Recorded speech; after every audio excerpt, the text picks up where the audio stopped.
नमो नमो साथियों, जय हिंद, जय भारत।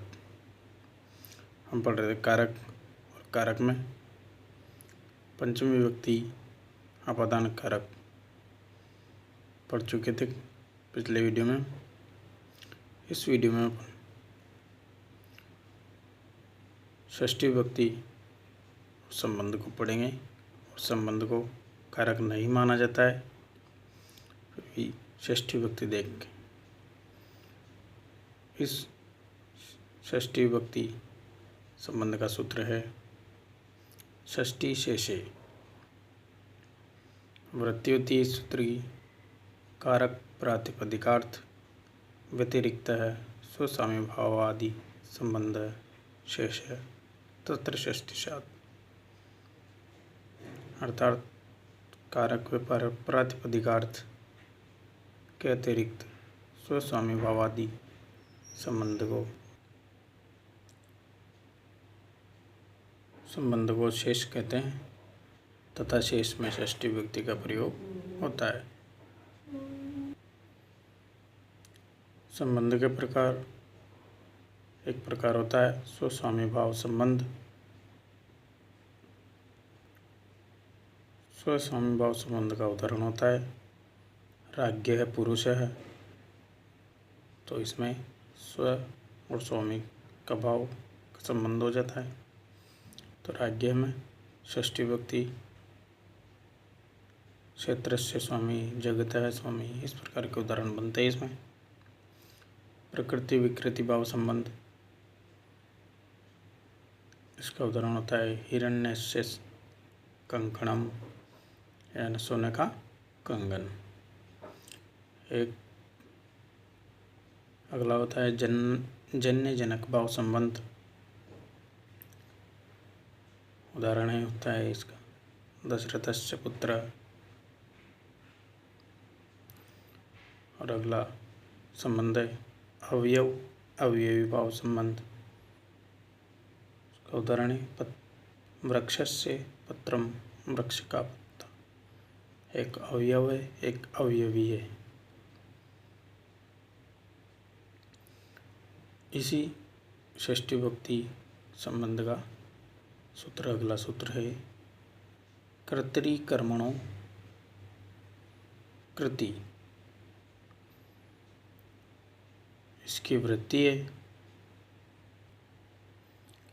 कृद योगे कर्तरी कर्मणों षष्ठीसात्, यानी धातुओं में लगने वाले प्रत्यय कृत प्रत्यय कहलाते हैं तथा कृत प्रत्यय द्वारा निर्मित शब्दों के योग में कर्ता या कर्म में षष्ठी विभक्ति का प्रयोग होता है। उदाहरण देखते हैं। जगत है कर्ता, कृष्ण है, जगत के कर्ता कृष्ण है। अगला उदाहरण कृष्ण से कृति, कृष्ण की कृति, कृष्ण की रचना। अगला सूत्र है अधिगर्थ दयेशाम कर्मणि। अधिगर्थ पद का अर्थ होता है खेद पूर्वक स्मरण करना, और खेद पूर्वक स्मरण करने अर्थ में षष्ठी विभक्ति का प्रयोग होता है, जबकि साधारण स्मरण करने, साधारण याद करने के अर्थ में द्वितीय विभक्ति का प्रयोग होता है। उदाहरण है इसका कृष्ण मातुः स्मरति। इस उदाहरण में कृष्ण है मातु, कृष्ण माता को याद करते हैं। और कैसे याद करते हैं? खेद पूर्वक स्मरण करते हैं।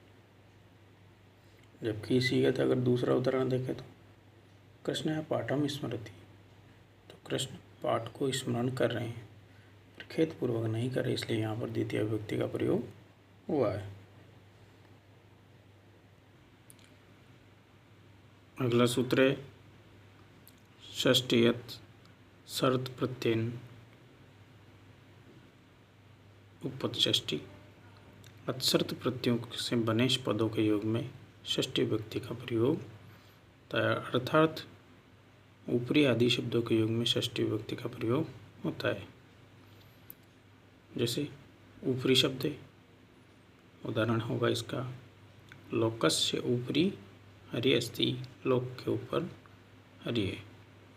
उसी प्रकार उपरिष्टात् ऊपर से, मार्गस्य उपरिष्टात् वाहनानि गच्छन्ति। उपरिष्टात् के योग में, इन शब्द के योग में मार्ग में षष्ठी विभक्ति हुई। अगला शब्द है अधः, और अधः का अर्थ होता है नीचे, और इसका उदाहरण वाला वाक्य होगा लोकस्य अधः हरि अस्ति। अधः के योग में लोकस्य में षष्ठी विभक्ति हुई है। और अधस्तात् नीचे से, भवनस्य अधस्तात् जलम गच्छति, भवन के नीचे से जल जाता है। पर अधस्तात् शब्द के योग में भवन में कौन सी विभक्ति हुई? षष्ठी। अवः बीच में, भवनस्य अवः कूप अस्ति, भवन के बीच में कुआं है। तो अवः शब्द के योग में भवन कौन सी विभक्ति हुई? षष्ठी। अगला शब्द है अवस्थात्, इसका अर्थ होता है बीच से। भवनस्य अवस्थात्, भवन के बीच से। तो इस शब्द के योग में भवन में कौन सी विभक्ति हुई? षष्ठी। पुरः, पुरः का अर्थ होता है सामने। विद्यालयस्य पुरः देवालय अस्ति, विद्यालय में षष्ठी विभक्ति हुई। पुरस्तात् सामने से, विद्यालय से पुरस्तात्, विद्यालय में षष्ठी। पूर्वात्, पूर्व से, ग्रामस्य पूर्वात्, गांव के पूर्व से। उसके बाद पश्चिमात्, पश्चिम से, ग्रामस्य पश्चिमात्, ग्राम में षष्ठी। उत्तरात्, उत्तर से, ग्रामस्य उत्तरात्।